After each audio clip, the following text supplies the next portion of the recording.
Hello and very good morning to all my energetic students of Growing Soul Kids Gurukul. My dear students, as we all know, it's time for our studies. So all of you get ready.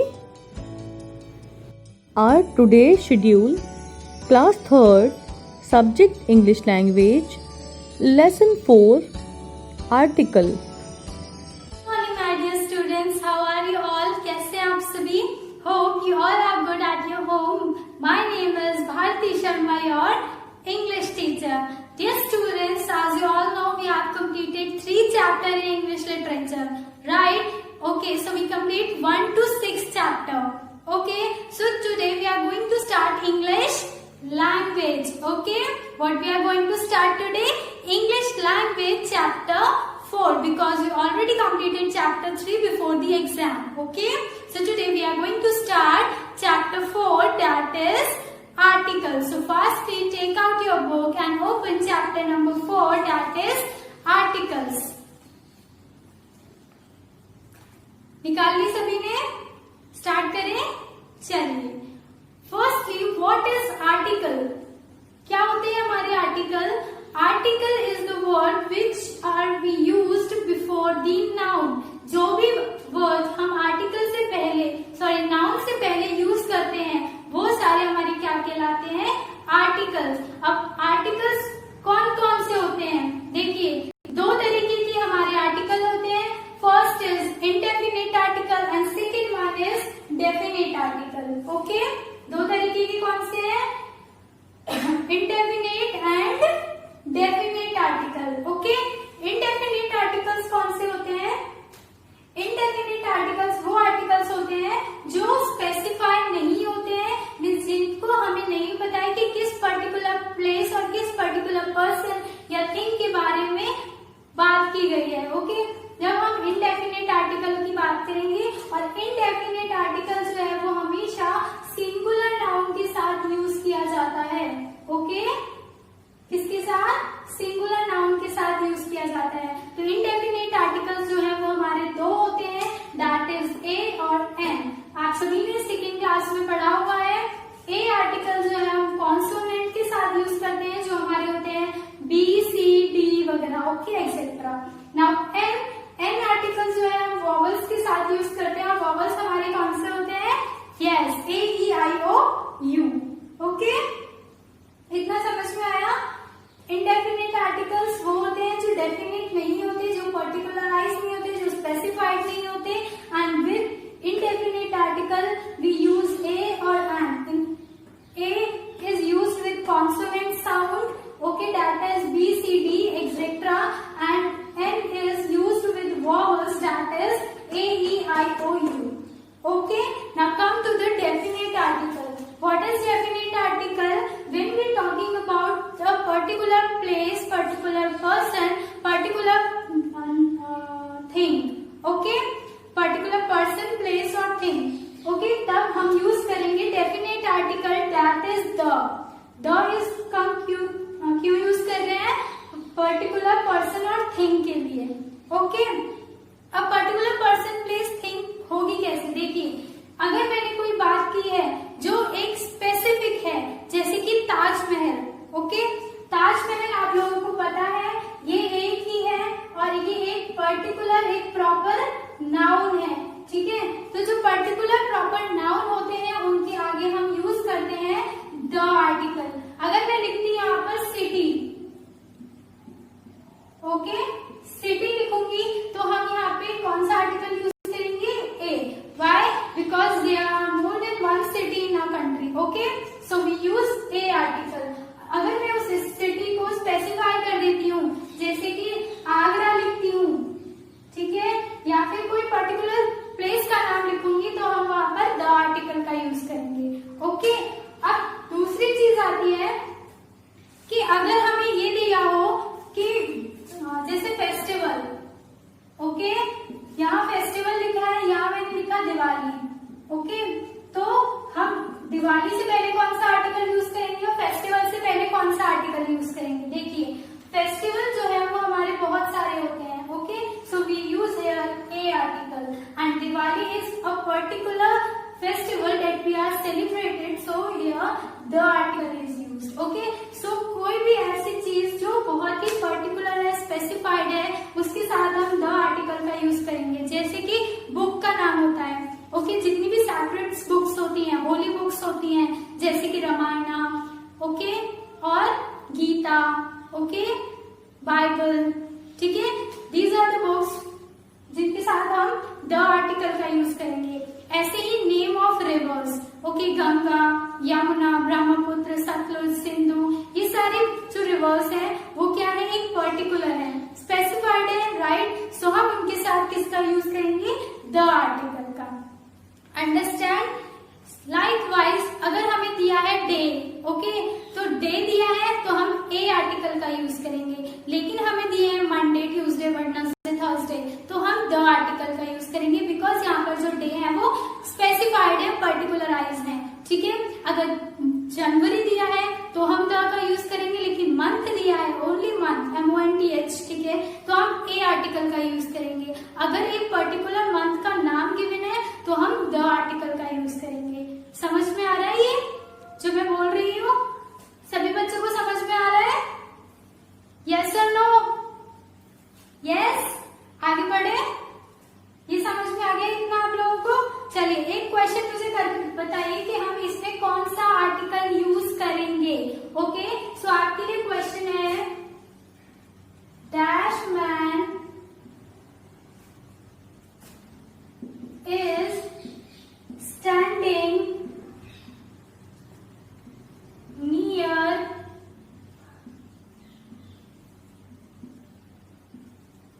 is my brother.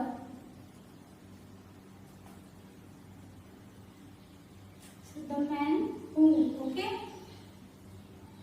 बताइए अब यहाँ पर हम कौन सा article use करेंगे. Dash man who is standing near dash gate is my brother. बताइए यहाँ पर कौन से आर्टिकल का यूज किया जाएगा, द, ए और एन. इन तीन आर्टिकल्स में से बताना है हमें कौन सा आर्टिकल यूज किया जाएगा. जल्दी बताइए. देखिए मैं जो बात कर रही हूँ वो मेरा भाई है, इज माई ब्रदर. ये समझ में आ रहा है आप लोगों को? तो अगर मैं किसी पर्टिकुलर पर्सन के बारे में बात कर रही हूँ तो मैं क्या यूज करूंगी उस मैन के लिए, द. अब मैंने जब ये बोला है कि वो पर्टिकुलर पर्सन जो गेट के पास खड़ा है, अब वो गेट जो है वो भी स्पेसिफाइड ही होगा, पर्टिकुलर ही होगा, क्योंकि उस गेट के पास वो एक ही गेट होगा जिसके पास वो पर्सन खड़ा होगा. 10 गेट के बारे में तो मैं बात नहीं करूंगी. तो the man who is standing near the gate, क्योंकि दोनों ही चीज जो है वो क्या है, स्पेसिफाइड है, पर्टिकुलर है. ठीक है, निश्चित है. ठीक है, इसीलिए हमने यहाँ पर द आर्टिकल का यूज किया है. Hope you all understand this. समझ में आया ए एंड द का कॉन्सेप्ट? चलिए अब हम नेक्स्ट है, हमारा जो टॉपिक है वो है क्वांटिफायर्स. क्या है? क्वांटिफायर्स. आप लोगों को पता है क्वांटिफायर्स क्या होते हैं? चलिए नेक्स्ट देखते हैं क्वांटिफायर्स. नेक्स्ट देखिए, नेक्स्ट है हमारा quantifiers. What is quantifiers? Nouns are not always singular. They came in various quantity and numbers too. देखिए हमने पहले पढ़ा कि नाउन जो है वो सिंगुलर के साथ अगर होगा नाउन तो हम यूज करेंगे ए और एन. बट हमेशा नाउन तो सिंगुलर में नहीं हो सकते, राइट. नाउन जो है वो प्लूरल में भी हो सकते हैं.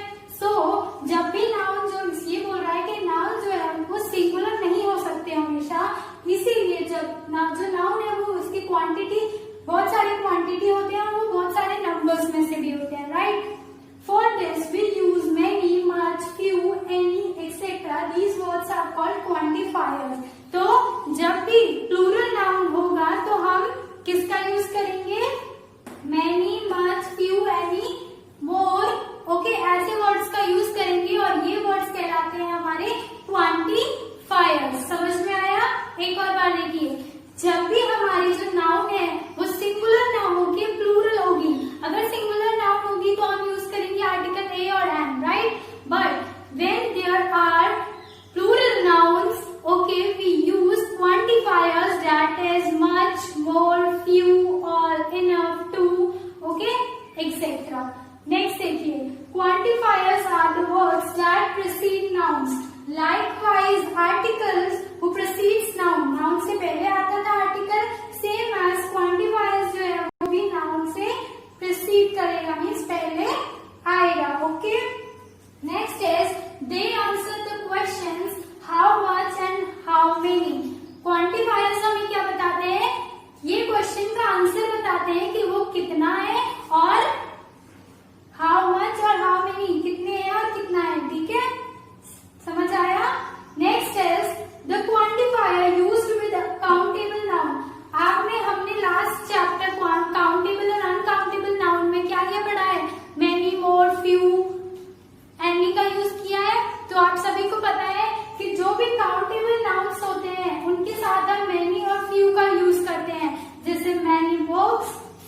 सॉल्ट, ऐसे करके, ठीक है। जो फ्यू है हमारा वो हम काउंटेबल और अनकाउंटेबल दोनों के साथ यूज कर सकते हैं। तो जो क्वांटिफायर्स हमारे काउंटेबल नाउन्स होंगे उनके साथ हमें यूज करना है many and few. Okay, next is the quantifiers used with both countable as well as uncountable noun. ऐसे क्वांटिफायर्स जो काउंटेबल नाउन और अनकाउंटेबल नाउन दोनों में ही यूज होंगे वो कौन से हैं? All, any, enough, most, two, etcetera. कौन कौन से है? All, any, enough, most, two. Okay, now next is quantifiers are the reserve for question most of the times. ये कह रहा है कि क्वांटिफायर्स जो है वो हम यूज करते हैं कि क्वेश्चन पूछने के उसमें, ठीक है। तो ये रिजर्व है कि हम उनसे क्वेश्चन ही पूछेंगे, but are used in statement as well. But ऐसा नहीं है, क्वांटिफायर्स जो है वो हमें स्टेटमेंट भी बताता है, ठीक है। कैसे? देखिए, क्वांटिफायर से हमने पूछा how many books there are, ठीक है, समझ आया। और उससे सेंटेंस हम कैसे पूछेंगे? जैसे कि much of snow that fell yesterday has already melted. 37 page number पे देखिए, आपको यूज ऑफ मच का यूज दिया है, ठीक है। तो वहां पर जो सेंटेंस लिखा है, जैसे फर्स्ट है my sister did not have much work so she help me with my studies. तो यहाँ पर एक सिंपल एक स्टेटमेंट बोल रहा है कि उसके पास ज्यादा काम नहीं है, इसीलिए वो मेरी स्टडी में हेल्प कर रही है, राइट। तो यहाँ पर मच का जो यूज है वो हमने एज अ क्वेश्चन ना लेके क्या लिया है, एज अ स्टेटमेंट यूज किया है, समझ आया। तो जब भी हमारे जो क्वांटिफायर्स हैं वो क्वेश्चन, वैसे तो क्वेश्चन में रिजर्व है, क्वेश्चन बनाया जाता है हमसे, लेकिन हम उनको स्टेटमेंट में भी यूज करते हैं। और जो मोस्ट ऑफ द केसेस में जो क्वांटिफायर हमारा क्वेश्चन और स्टेटमेंट दोनों होते हैं वो कौन सा होता है? मच। कौन सा होता है? मच। समझ में आया आप लोगों को? क्वांटिफायर्स काउंटेबल नाउन के साथ हम करेंगे मैनी और फ्यू का। अनकाउंटेबल नाउन और काउंटेबल नाउन जब दोनों दिए होंगे तब हमें यूज करना है all, any, enough, most, two. Okay, और ऐसे क्वांटिफायर्स जो हमारे क्वेश्चंस तो पूछते ही हैं बट वो स्टेटमेंट भी देते हैं, वो होता है हमारा most probably much. Okay, understand? समझ में आया? और इन सब का यूज आप लोगों को पता है हम कैसे यूज करते हैं? मैनी बुक्स, ओके, फ्यू के साथ क्या यूज करेंगे? Few butterflies, okay, all day, ठीक है। उसके बाद आता है आपका मच वर्क। ऐसे वर्ड्स जो हम काउंट कर सकते हैं, आप लोगों को खुद ही ये पता चल जाएगा कि काउंटेबल है और अनकाउंटेबल है। पता है हमें countable that we can count, uncountable that we can not count. Okay, so articles and quantifiers आप लोग समझ गए होंगे? यस और नो? अगर फिर भी आप लोगों को कोई डाउट है you can ask me, okay, right students? ठीक है, तो चलिए अब हम करेंगे book exercise 1। Question number A, B, C आपको योरसेल्फ यानी डू योरसेल्फ खुद से करना है। मैं क्वेश्चन नंबर ए और बी के फोटो आपको पिक भेजूंगी, ठीक है, लेकिन क्वेश्चन नंबर सी जो है वो आपका होमवर्क है। अगर किसी को क्वेश्चन नंबर ए और बी नहीं आता है तो वो थ्रू द पिक आप देख के कर सकते हो, और बहुत ही सिंपल है, बस आपको ए, एन और द का यूज करना, बहुत सिंपल है। ओके, बाकी सी आपका होमवर्क है, बहुत सिंपल है, इसीलिए मैंने इसको होमवर्क में दिया है। बाकी डी देखिए, सभी लोग क्वेश्चन नंबर डी देखिए on page number 35। Read the passage below and fill in the blanks with the right article A, an और द। ठीक है, ये पैराग्राफ हमें पढ़ना है और इस आर्टिकल के इस पैराग्राफ के थ्रू हमें आर्टिकल ए, एन और द का यूज करना है, राइट। चलिए, पैराग्राफ है one day Gayatri reached dash village. एक दिन गायत्री जो है वो कहाँ पहुंची? एक विलेज में। यहाँ आएगा reached a village, small village, okay. That sun was setting at and it was getting dark. Sun एक यूनिवर्सल है, so we use the article, okay. She was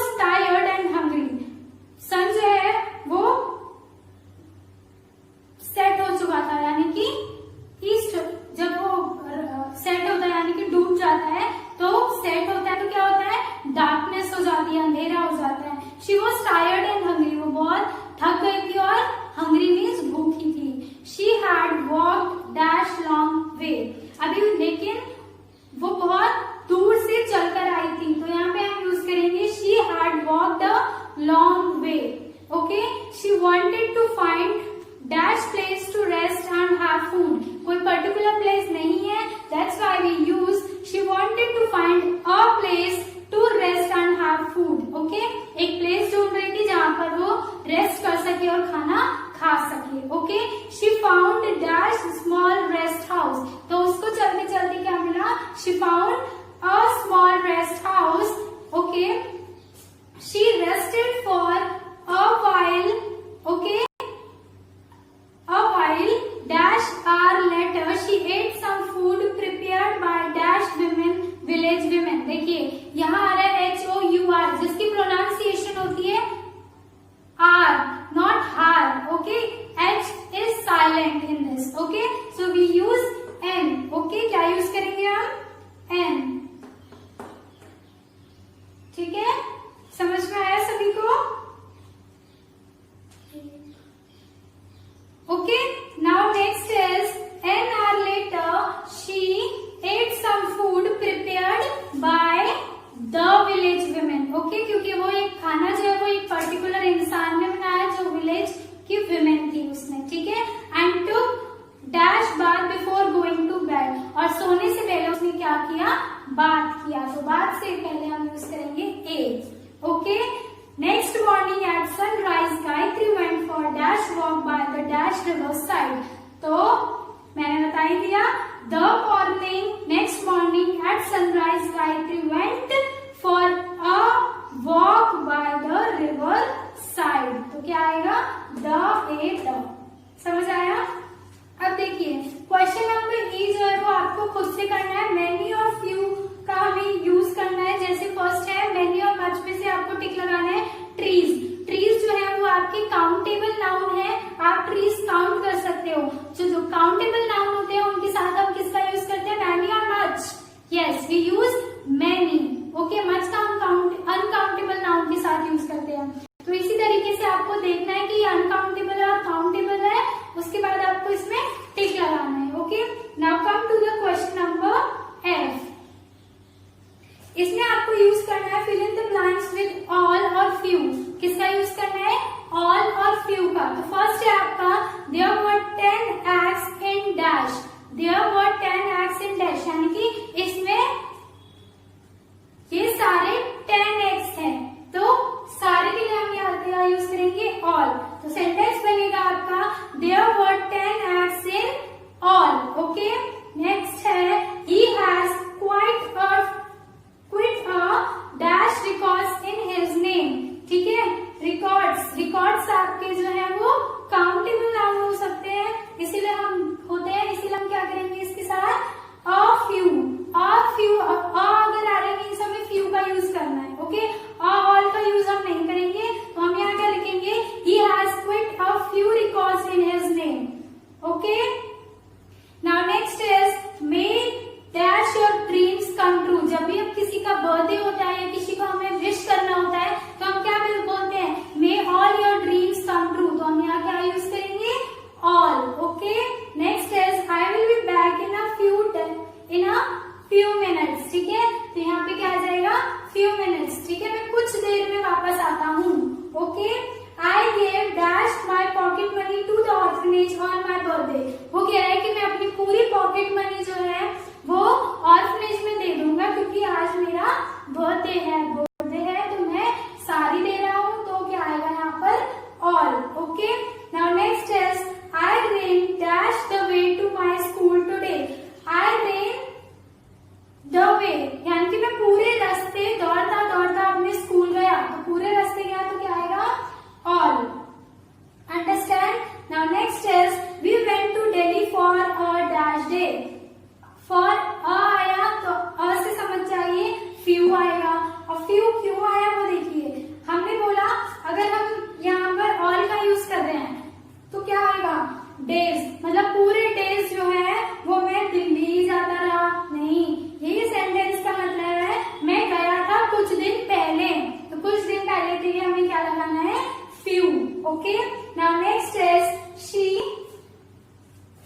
days back I started making a card of my mother. I will give it to her on Mother's Day. कुछ दिन पहले से मैंने card अपनी mother के लिए बनाना स्टार्ट किया है, लेकिन मैं उसको कब दूंगी, जब मदर्स डे आएगा तब मैं उस कार्ड को दूंगी. तो few days back मैंने ये काम किया है, that's why we use few. Okay, कुछ दिन पहले मैंने ये काम करना स्टार्ट किया है. Okay, now come to the question number G. बहुत ही सिंपल क्वेश्चन है.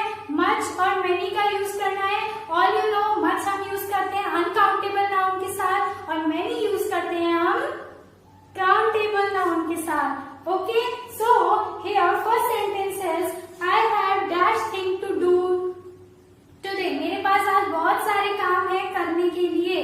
ठीक है, कामों को हम अपने गिन सकते हैं. ठीक है, तो I have many things to do today. Okay, next is her parents love her very dash. Love को हम काउंट नहीं कर सकते, वो क्या है, अनकाउंटेबल है. लव क्या है, अनकाउंटेबल है. So we use much here. Okay, how dash kids are coming for the party. Kids को आप काउंट कर सकते हो, that's why we use many. आज sentence we can frame how many kids are coming for the party. कितने बच्चे party में आ रहे हैं. Okay, I have dash coins in the box. आप कॉइन्स काउंट कर सकते हो. बताइए, कॉइन्स इज काउंटेबल और uncountable noun. Yes, coins is countable noun, so we write many. Okay, next is don't add two dash salt. Salt जो है वो countable noun नहीं है. ये countable क्यों नहीं है, क्योंकि हम इसको काउंट नहीं कर सकते. एक एक दाने को हम काउंट नहीं करेंगे. हम सॉल्ट की क्वांटिटी को मेजर कर सकते हैं, बट सॉल्ट को काउंट नहीं कर सकते. That's why we use much here. Understand? Now next is many friends went to the airport to see him off. Friends को हम काउंट कर सकते हैं, that's why we use many. Okay? Now next is she is I feel dash more relaxed. अब मैं कुछ हल्का महसूस कर रहा हूँ. अब बताइए मुझे, जो मैं रिलैक्स यानी कि आराम, जो मुझे आराम मिल रहा है, क्या आप उस आराम को काउंट कर सकते हो? नहीं, इसीलिए मैंने यहाँ यूज किया है मच का. Okay, now she is dash younger than Srishti. She is younger than Srishti. तो यहाँ पर आएगा आपका मच, बिकॉज यंगर है, छोटी है, तो हम यहाँ मच का यूज करेंगे. Okay, take as dash as you want, there are plenty of them. ये बोल रहा है कि तुम्हें जितना चाहिए उतना लो, ये बहुत सारा है. ठीक है, तो हम यहाँ करेंगे take as much as you can. Okay, as you want. Okay, next is how dash should I feed my dog. कि मुझे कितना इनको खिलाना चाहिए, मुझे नहीं पता उसकी क्वांटिटी क्या है. ठीक है, तो इसीलिए मैं यूज करूंगी मच का. Okay, understand? Now come to the question number H. Question number H में आपको दो ऑप्शन में से सही वाला लगाना है, तो ये भी आप खुद से कर सकते हैं. नहीं होगा, I will send you the picture of this question number H. But question number I is your homework part. ये वही है जो मैंने आपको क्वांटिफायर्स में और आर्टिकल्स में समझाया है. ओके, तो ये आपकी बुक एक्सरसाइज वर्क हो गई. इसके अलावा जो भी आपका नोटबुक का वर्क है वो आपको करना है, और ये बुक का वर्क करना है आपको with neat and clean hand writing. Alright, सारे बच्चे अच्छे से अपना वर्क करेंगे विद अच्छी राइटिंग में. Okay, till then take care, bye bye. My dear students, hope you enjoyed this class, and now it's time for your homework. Dear students, in your homework, read the chapter properly and complete the given work in your language notebook. Okay, my dear students, bye-bye. Take care. Stay at home. Stay safe. God bless you.